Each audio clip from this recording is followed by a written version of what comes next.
இறை இயேசுவில் எனதருமை நண்பர்களே, உங்கள் அனைவருக்கும் நம் இயேசுவின் அன்பும் இரக்கமும் உரித்தாக்குக. இந்த 40 நாள் சிலுவை தியானத்தில் எங்களோடு இணைந்து ஜெபித்து உங்கள் தேவைகளுக்காகவும் பிறரின் தேவைகளுக்காகவும் தொடர்ந்து 40 நாள் ஜெபித்து இயேசுவின் கருணையை முழுமையாக பெற்றுக்கொள்ளுங்கள். உங்கள் மன்றாட்டுக்கள் நிறைவேறுவதை கண்ணார காணுங்கள். 40 நாள் சிலுவை தவம் தொடக்க ஜெபம். அன்பின் ஆண்டவராகிய இயேசுவே, சிலுவையின் வழியில் எங்களுக்காக வேதனைப்பட்டு உமது இரத்தத்தால் எங்களை மீட்ட இரக்கத்தின் ஆண்டவரே, என்று இந்த 40 நாள் சிலுவை தவத்தை உமது திரு முன்னிலையில் அர்ப்பணிக்கின்றோம். இந்த 40 நாட்களில் தொடர்ந்து நம்பிக்கையுடன், பக்தியுடன், மனத்தாழ்மையுடன் உமது சிலுவை பாதையை தியானிக்கும் அனைவர் மேலும் உமது அளவில்லா இரக்கத்தை பொழிய வேண்டுமென்று வேண்டுகின்றோம். இயேசுவே, இந்த தவத்தை விசுவாசத்துடன் நிறைவேற்றுவர்களின் இதயங்களை தொடும், அவர்களின் கண்ணீரை காணும், அவர்களின் மறை வேண்டுதல்களை நீர் கேட்டருளும்.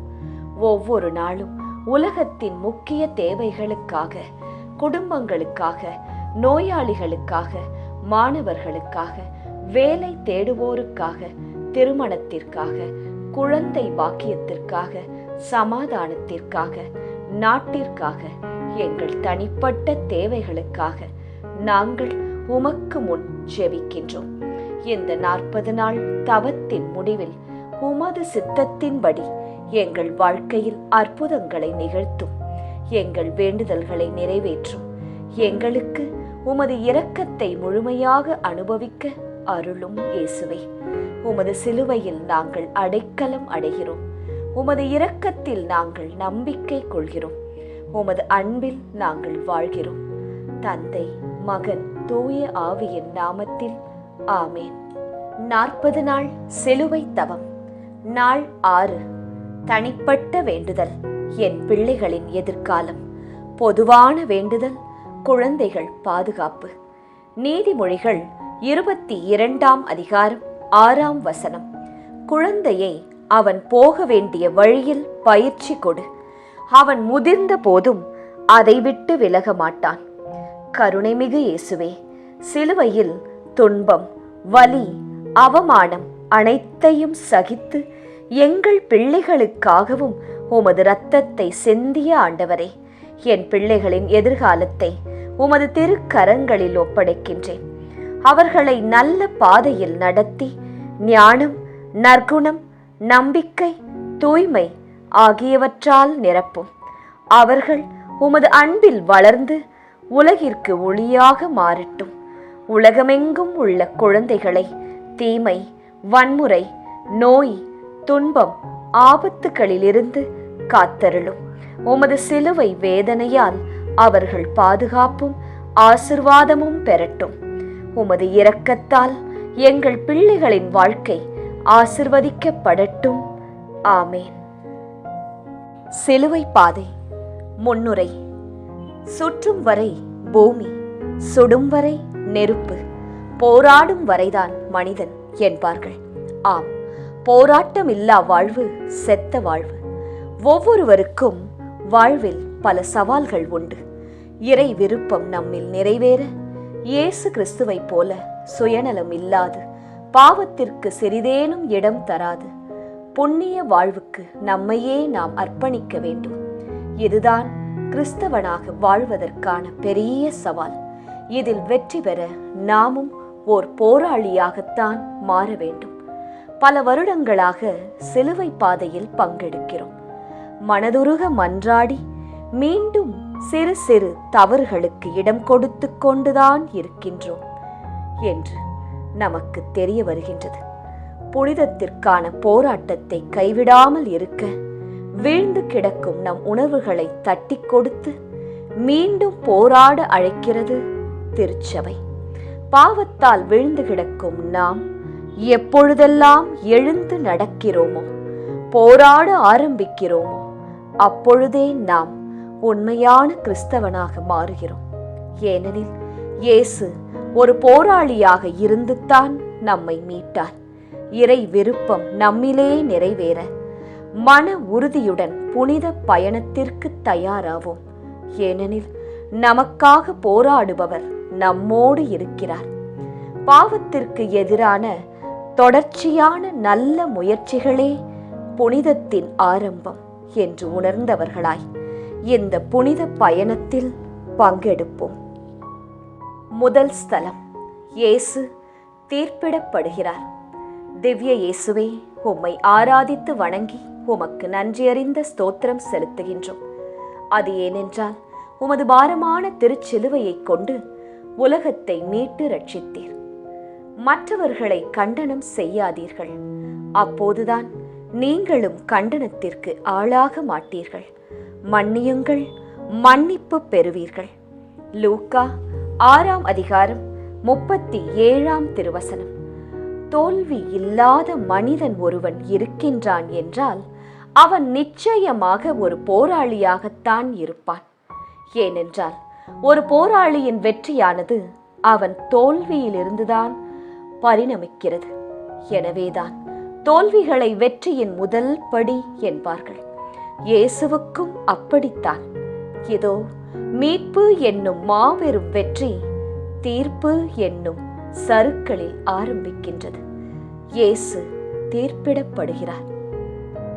என் அன்பு மகனே, மகளே, இதோ என்னை சிலுவையில் அறையப்பட தீர்ப்பளிக்கிறார்கள்.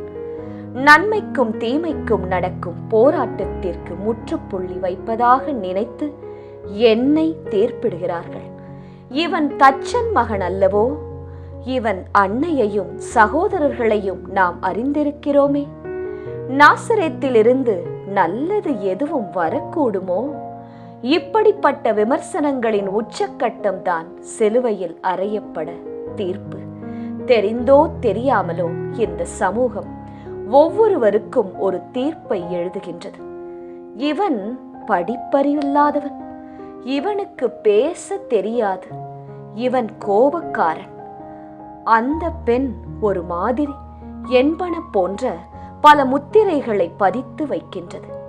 இந்த முத்திரைக்குள் நீ அகப்பட்டோ அல்லது மற்றவர்களையோ உன்னையோ அகப்படுத்தியோ இருக்கின்றாய் என்றால் மாற்றத்திற்கான மனநிலையோடு புனித வாழ்விற்காக புறப்படு. இதோ என் கரங்கள். ஜெபம். அன்பு இயேசுவே, எனக்கு நான் கொடுக்கும் தீர்ப்புகளையும் சமூகம் எனக்கு கொடுக்கும் தீர்ப்புகளையும் தாண்டி புனித வாழ்விற்கு கடந்து வர அருள் தாரும். ஆமேன். எங்கள் பேரில் தயவாயிரும் சுவாமி, எங்கள் பேரில் தயவாயிரும். மரித்த விசுவாசிகளின் ஆன்மாக்கள் இறைவனுடைய இரக்கத்தினால் நித்திய சமாதானத்தில் இளைப்பாற கடவன. ஆமேன். இரண்டாம் ஸ்தலம், இயேசுவின் மேல் சிலுவை சுமத்தப்படுகிறது.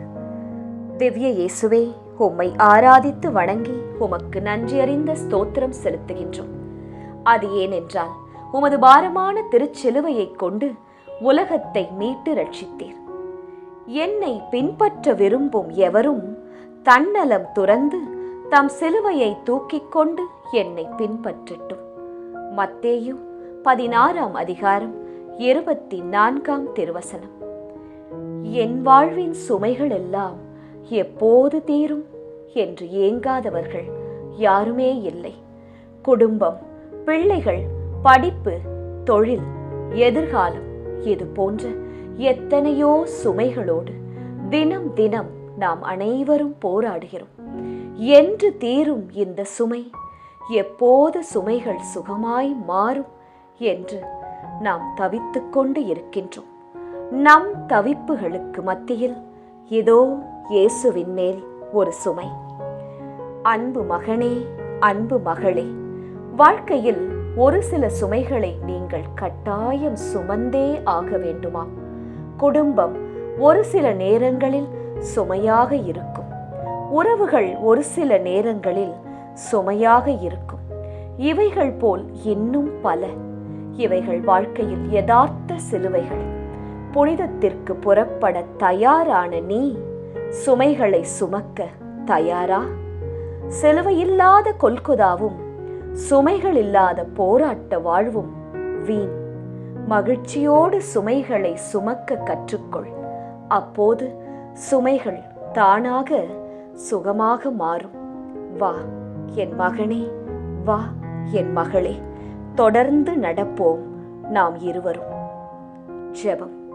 அன்பு இயேசுவே, என் சுமைகளை தாங்கிய வண்ணமாக புனித வாழ்வுக்கு கடந்து வர அருள் தாரும். எங்கள் பேரில் தயவாயிரும் சுவாமி, எங்கள் பேரில் தயவாயிரும். மரித்த விசுவாசிகளின் ஆன்மாக்கள் இறைவனுடைய இரக்கத்தினால் நித்திய சமாதானத்தில் இளைப்பாற கடவன. ஆமேன். மூன்றாம் ஸ்தலம். இயேசு முதல் முறையாக கீழே விழுகிறார். திவ்ய இயேசுவே, உம்மை ஆராதித்து வணங்கி உமக்கு நன்றியறிந்த ஸ்தோத்திரம் செலுத்துகின்றோம். அது ஏனென்றால் உமது பாரமான திருச்சிலுவையை கொண்டு உலகத்தை மீட்டு ரட்சித்தீர். பாவிகளால் தமக்கு உண்டான எந்த எதிர்ப்பையும் மன உறுதியோடு தாங்கிக் கொண்ட அவரை எண்ணி பாருங்கள். அப்போது நீங்கள் மனம் சோர்ந்து தளர்ந்து போக மாட்டீர்கள். எபிரேயர் 12ஆம் அதிகாரம் 3ஆம் திருவசனம். இலக்கு சரியாக இருந்தபோதும் இயேசுவுக்கு ஏன் இந்த தடுமாற்றம்? உடல் பலமிழந்து விட்டதா? இல்லை, உள்ளம் பலமிழந்து விட்டதா? இல்லை, இரண்டுமே ஒத்துழைக்க மறுத்து விட்டதா? இயேசுவின் பயணத்தில் கூட வீழ்ச்சிகள் என்றால் நாம் எம்மாத்திரம்? உடல் பலம் இழக்கலாம், ஆனால் உள்ளம் பலம் இழக்கலாமா? என் அன்பு மகளே, மகனே, உன் வாழ்வில் தடுமாற்றமா, தோல்வியா? என்னை வீழ்த்தி விட்டார்கள் என்று நினைக்கிறாயா? வாழ்ந்து என்ன புண்ணியம் என்று நினைக்கிறாயா? உன் கண்ணீரை துடைத்துக்கொள். என் உடல் பலமிழந்தது, ஆனால் என் உள்ளம் பலம் இழக்கவில்லையே. என்னை போல் உள்ளத்தில் உறுதிகொள். உடலுக்கு பலம் தானாக வந்து சேரும். உன் வீழ்ச்சி மற்றவர்களுக்கு ஒருவேளை மகிழ்ச்சியாக கூட இருக்கும். தூசியை தட்டிவிட்டு இலக்கை நோக்கிச் செல். ஏனெனில் உனக்காக போராடுவது நான் அல்லவா? உன் தோல்வியும் வீழ்ச்சியும் உன் நம்பிக்கையை குறைத்து புண்ணிய வாழ்வினை தடை செய்யாது என்ற மன உறுதியுடன் என்னுடன் வா. ஜெபம். அன்பு இயேசுவே, வாழ்வின் தடுமாற்றத்தை பொருந்தி கொண்டு உம்மை போல் திடம் கொண்டு உம் விருப்பப்படியே எழுந்து நடக்க அருள் தாரும். ஆமேன். எங்கள் பேரில் தயவாயிரும் சுவாமி, எங்கள் பேரில் தயவாயிரும். மரித்த விசுவாசிகளின் ஆன்மாக்கள் இறைவனுடைய இரக்கத்தினால் நித்திய சமாதானத்தில் இளைப்பாற கடவன. ஆமேன். நான்காம் ஸ்தலம். இயேசு தன் தாய் மரியாளை சந்திக்கிறார். திவ்ய இயேசுவே, உம்மை ஆராதித்து வணங்கி உமக்கு நன்றியறிந்த ஸ்தோத்திரம் செலுத்துகின்றோம். அது ஏனென்றால் உமது பாரமான திருச்சிலுவையை கொண்டு உலகத்தை மீட்டு ரட்சித்தீர். விண்ணுலகில் உம்மையன்றி எனக்கு இருப்பவர் யார்? மண்ணுலகில் வேறு விருப்பம் உம்மையன்றி எனக்கு ஏதுமில்லை. திருப்பாடல்கள் 73ஆம் அதிகாரம் 25ஆம் திருவசனம். ஒரு சில நேரங்களில் ஒரு சிலரிடம் சற்று பேசினாலே நமது மனம் சற்றே இலகி போகின்றது, மனதில் பாரம் குறைந்து போகின்றது.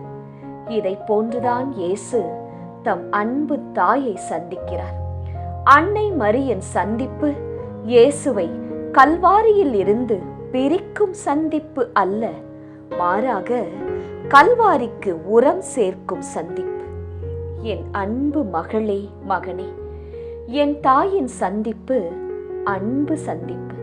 ஆனால் அந்த அன்பு என்னை போராட்ட வாழ்விலிருந்து பிரித்து விடவில்லை, மாறாக போராட கரம் கொடுக்கும் சந்திப்பாக அமைகிறது.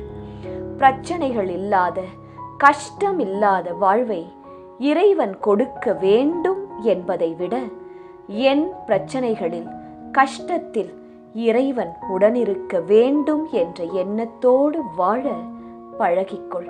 ஏனெனில் கிறிஸ்தவ வாழ்வு போராட்ட வாழ்வு. கிறிஸ்தவ மீட்பென்பது சிலுவை வழி மீட்பு. இந்த மீட்புதான் என் தந்தையின் விருப்பம். வா அன்பு மகனே, மகளே, தொடர்ந்து பயணிப்போம். ஜெபம். அன்பு இயேசுவே, என் பிரச்சனைகளில் உம் உடனிருப்புத்தான் என் பலம் என்பதை உணர்ந்து எனக்கு நல்ல மனதுடன் வாழ கற்றுத்தாரும். ஆமேன். எங்கள் பேரில் தயவாயிரும் சுவாமி, எங்கள் பேரில் தயவாயிரும். மரித்த விசுவாசிகளின் ஆன்மாக்கள் இறைவனுடைய இரக்கத்தினால் நித்திய சமாதானத்தில் இளைப்பாற கடவன. ஆமேன். 5ஆம் ஸ்தலம். இயேசுவின் சிலுவையை சீமோன் சுமக்கிறார். திவ்ய இயேசுவே, உம்மை ஆராதித்து வணங்கி உமக்கு நன்றியறிந்த ஸ்தோத்திரம் செலுத்துகின்றோம். அது ஏனென்றால் உமது பாரமான திருச்சிலுவையை கொண்டு உலகத்தை மீட்டு ரட்சித்தீர். நன்மை செய்ய கற்றுக்கொள்ளுங்கள், நீதியை நாடி தேடுங்கள், ஒடுக்கப்பட்டோருக்கு உதவி செய்யுங்கள். எசாயா 1ஆம் அதிகாரம் 17ஆம் திருவசனம். சுமைகள் ஏன் நமக்கு பாரமாக இருக்கிறது தெரியுமா? உண்மையில் நாம் அதை கட்டாயத்தின் பேரில் சுமப்பதால் தான். கருவை தாங்கும் தாய்க்கு குழந்தை ஏன் சுமையாகவில்லை? ஏனென்றால் அவள் சுமை கட்டாயத்தின் பேரில் வந்தது அல்ல. எனவேதான் சுமையை சுகமாக சுமக்கிறார். அன்பு மகளே, மகனே, இதுவரை சுகமாய் தூக்கி வந்த என் சிலுவையை சீரேனே ஊரைச் சேர்ந்த சீமோன் கட்டாயத்தின் பேரில் சுமக்கிறான். எனவேதான் அது சுமையாய் மாறுகிறது. அன்பாய் செய்யும் போது சுகமாகவும், கட்டாயத்தின் பேரில் செய்யும் போது சுமையாக மாறுவது யதார்த்தம்.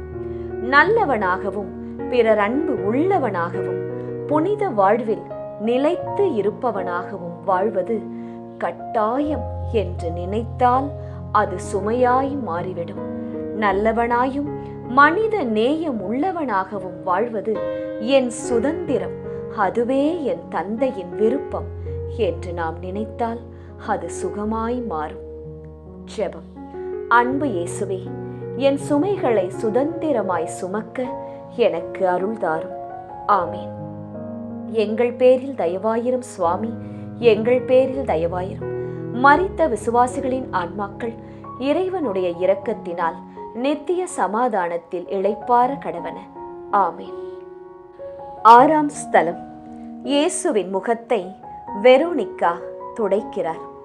திவ்ய இயேசுவே, உம்மை ஆராதித்து வணங்கி உமக்கு நன்றியறிந்த ஸ்தோத்திரம் செலுத்துகின்றோம். அது ஏனென்றால் உமது பாரமான திருச்சிலுவையை கொண்டு உலகத்தை மீட்டு ரட்சித்தீர்.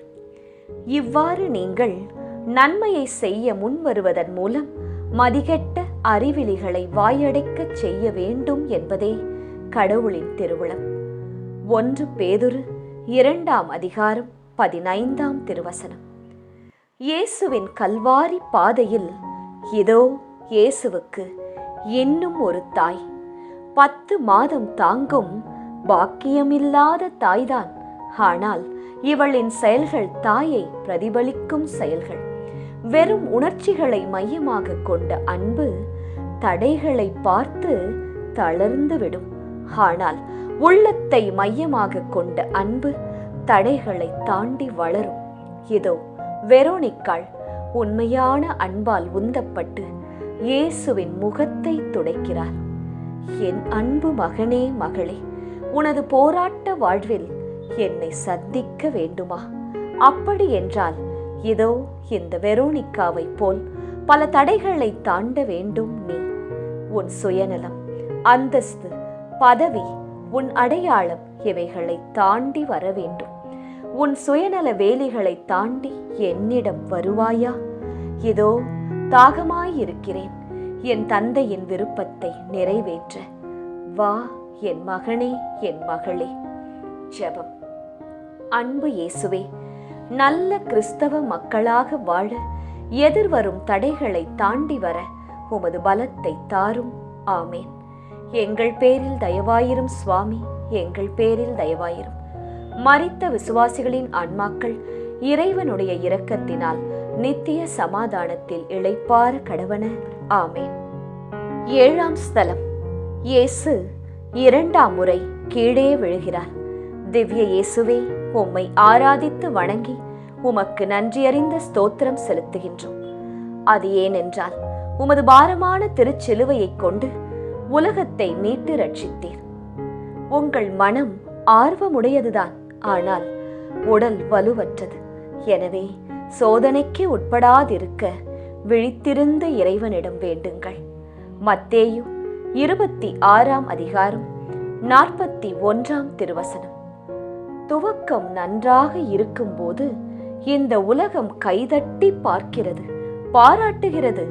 ஆனால் இடையில் தடுமாறும் போது கர ஒலிகள் அனைத்தும் விமர்சன ஒலிகளாக மாறிவிடுகிறது. எனக்கு அப்பவே தெரியும், இவனால முடியாது, இவனுக்கு ஏன் இந்த வேண்டாத வேலை? இது போன்ற பல விமர்சனங்களை நீங்கள் கேட்கலாம். ஏதோ உறுதியோடு ஆரம்பித்த இயேசுவின் புரட்சி பயணத்தில் இடைச்செருக்காக வந்த 2ஆம் வீழ்ச்சி. இயேசு 2ஆம் முறை தரையில் வீழ்கிறார். விண்ணுக்கும் மண்ணுக்கும் இடையே போராட்டத்தில் இதோ மண் 2வது முறையாக மிரட்டி பார்க்கின்றது. ஆம், என் அன்பு மகளே, மகனே, நான் மாற வேண்டும், என் சிந்தனை மாற வேண்டும், என் செயல்கள் மாற வேண்டும் என்ற உறுதியோடு ஆரம்பித்த உன் முயற்சியில் நிலைத்து நிற்க முடியாமல் வீழ்ந்து விட்டாயா? உடலுக்கும் ஆன்மாவிற்கும் நடக்கும் போராட்டத்தில் உடல் வென்று விட்டதென்று நினைக்கிறாயா? இல்லை, இது உன் பயணத்தில் வந்த சறுக்கல்கள், அவ்வளவுதான். மீண்டும் எழுந்து நடக்க கற்றுக்கொள்.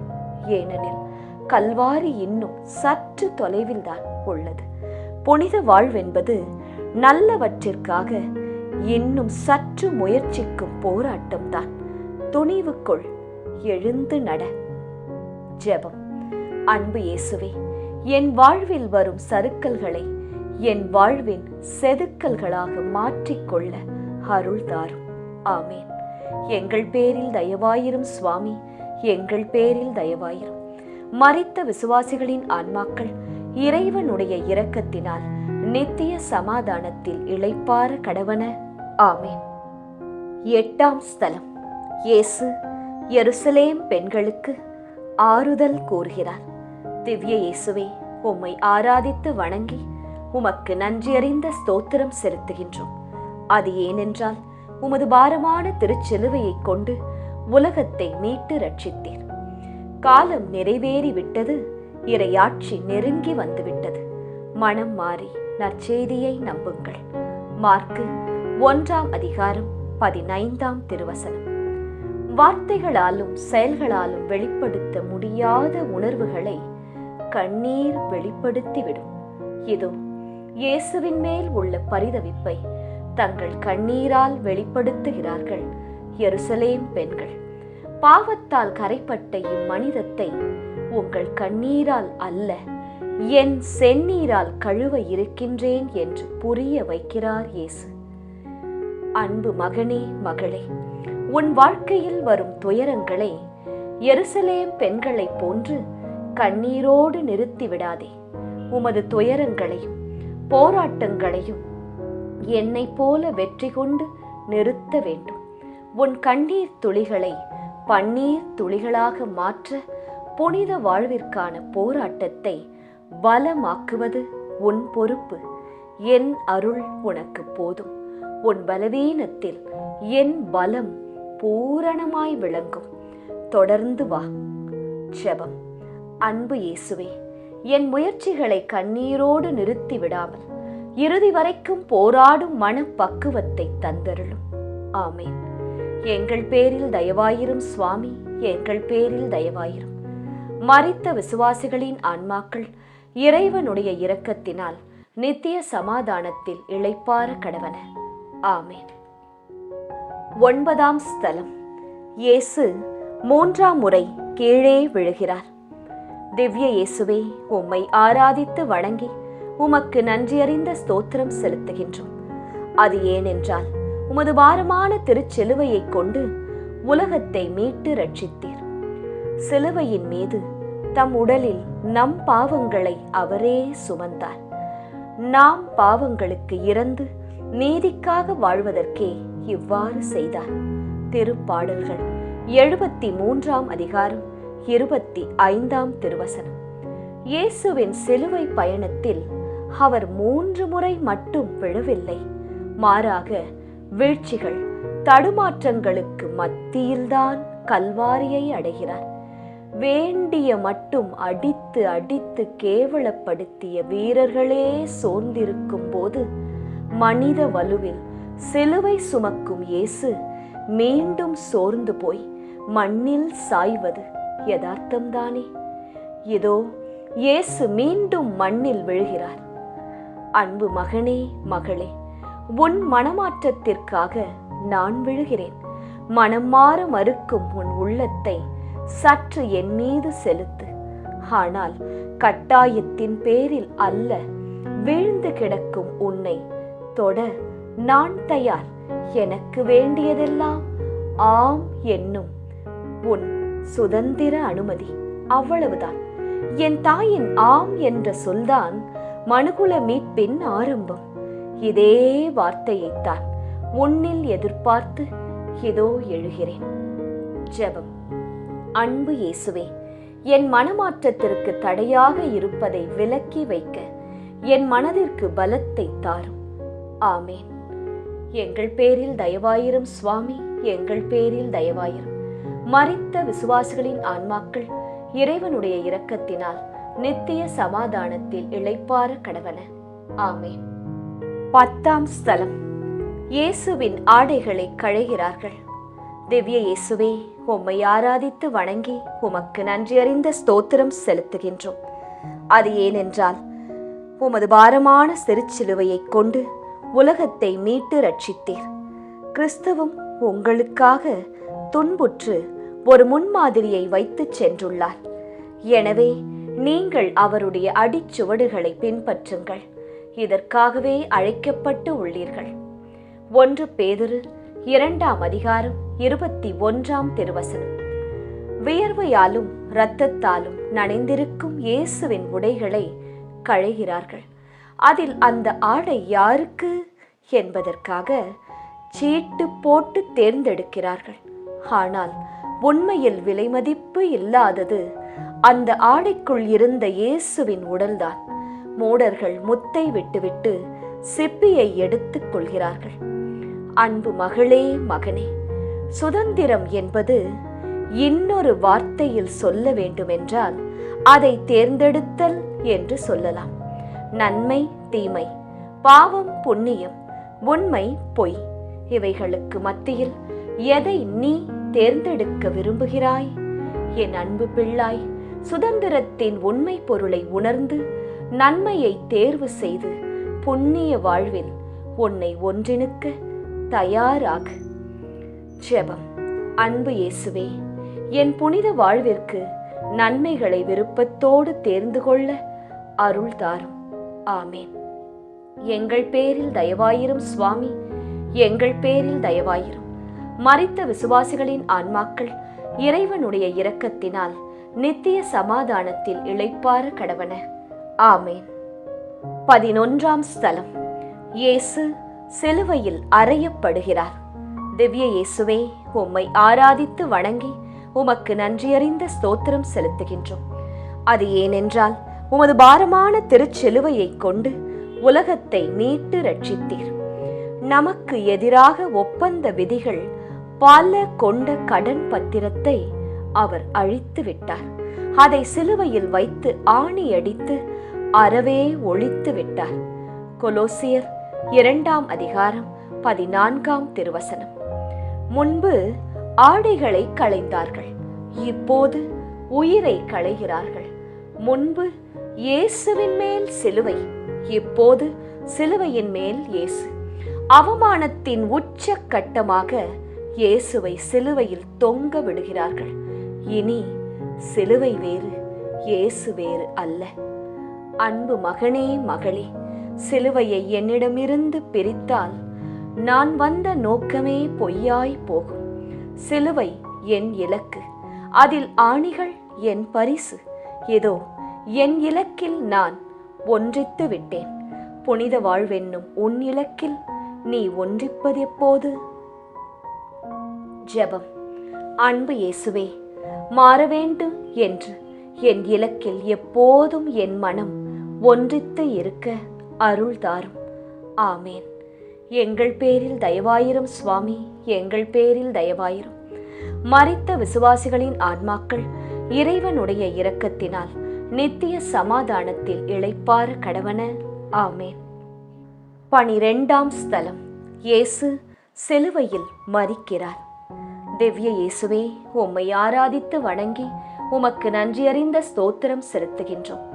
அது ஏனென்றால் உமது பாரமான திருச்சிலுவையை கொண்டு உலகத்தை மீட்டு ரட்சித்தீர். தாமே துன்புற்று பகைமையை அழித்தார். சிலுவையின் வழியாக இரு இனத்தவரையும் ஒரு உடலாக்கி கடவுளோடு ஒப்புரவாக்க இப்படி செய்தார். எபேசியர் 2ஆம் அதிகாரம் 16ஆம் திருவசனம். மரணம் என்றால் எல்லோருக்குமே பயம்தான். ஏனென்றால் அதன் பின் என்ன என்று உறுதியாக யாருக்கும் தெரியாது. அதன் பின் என்ன என்ற கேள்வி பயத்தை மட்டுமே உருவாக்கும். ஆனால் இயேசுவுக்கு மரணம் பயமில்லை. ஏனெனில் மரணத்திற்கு பிறகு என்ன நடக்கும் என்று இயேசுவுக்கு தெரியும்.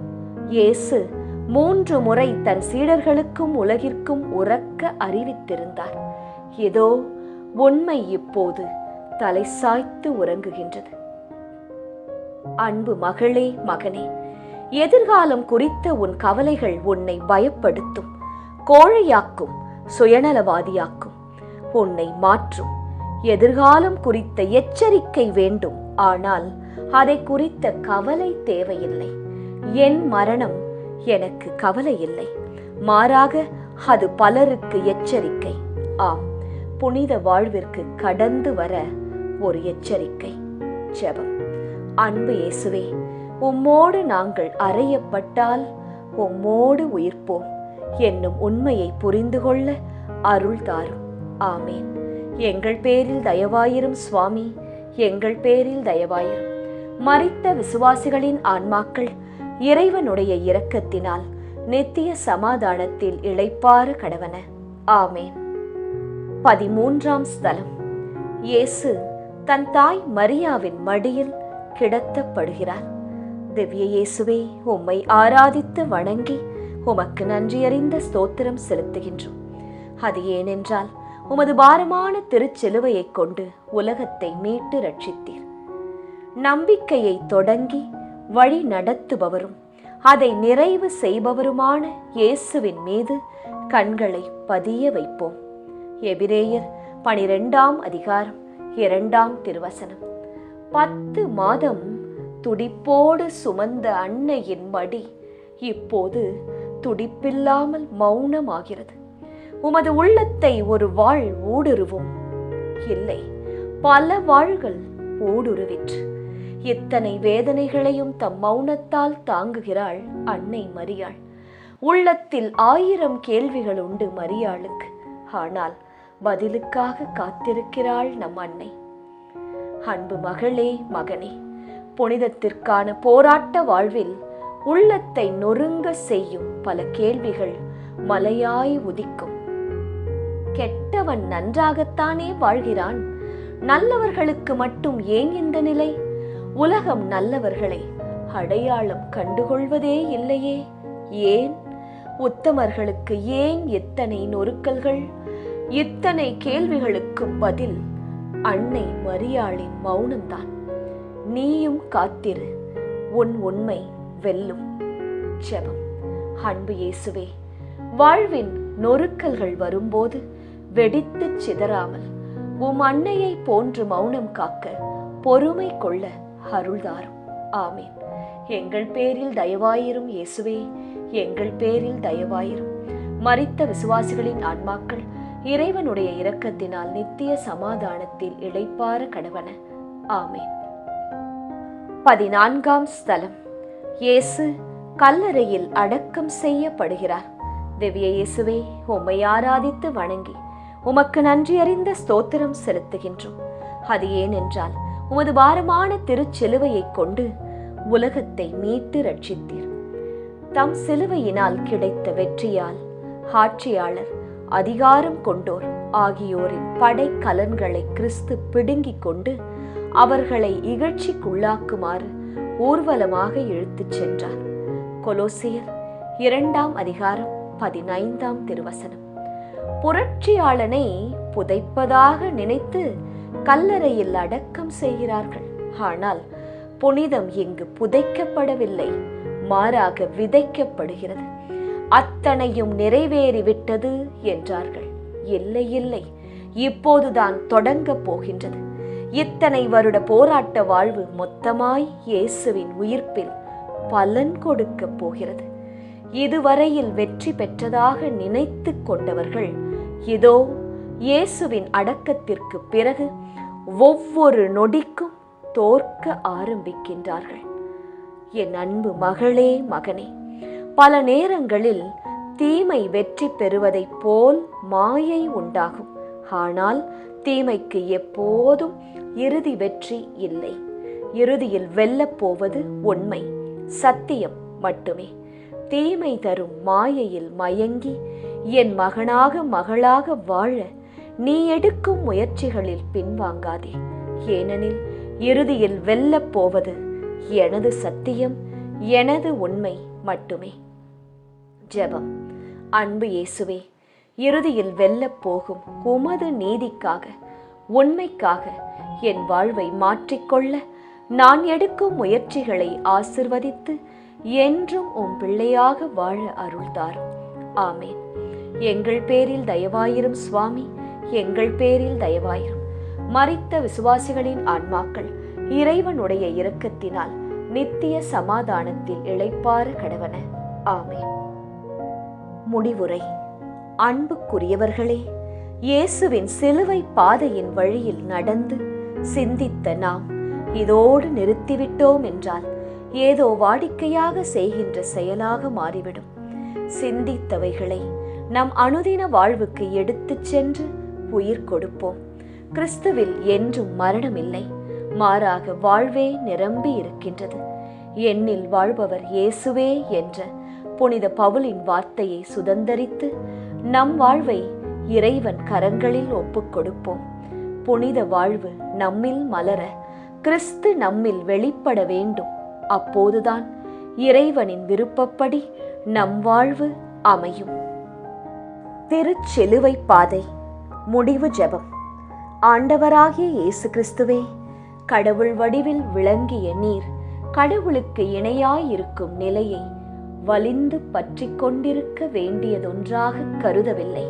ஆனால் உம்மையே வெறுமையாக்கி அடிமையின் வடிவை ஏற்று மனிதருக்கு ஒப்பானீர். மனித உருவில் தோன்றி சாவை ஏற்கும் அளவுக்கு, அதுவும் சிலுவை சாவை ஏற்கும் அளவுக்கு கீழ்ப்படிந்து உம்மையே தாழ்த்தி கொண்டீர். எனவே கடவுள் உம்மை மிகவே உயர்த்தி எப்பெயருக்கும் மேலான பெயரை உமக்கு அருளினார். இந்த மறை உண்மைகளை தியானித்து நாங்கள் உமது திரு இரத்த பேறு பலன்களினால் உலக மாயையிலிருந்தும் கவர்ச்சிகளிலிருந்தும் பாவ நாட்டங்களிலிருந்தும் பாவ பழக்கங்களிலிருந்தும் தீய ஆசைகளிலிருந்தும் உலக கவலைகளிலிருந்தும் பகைமை, பேராசை, கோபம், பொறாமை, பழிவாங்கும் எண்ணங்கள், நோய் நொடிகள் அனைத்திலிருந்தும் எம்மை விடுவித்தருளும்.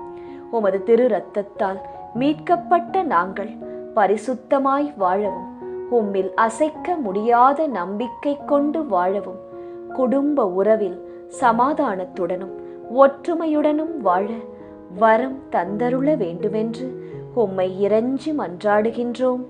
ஆமேன்.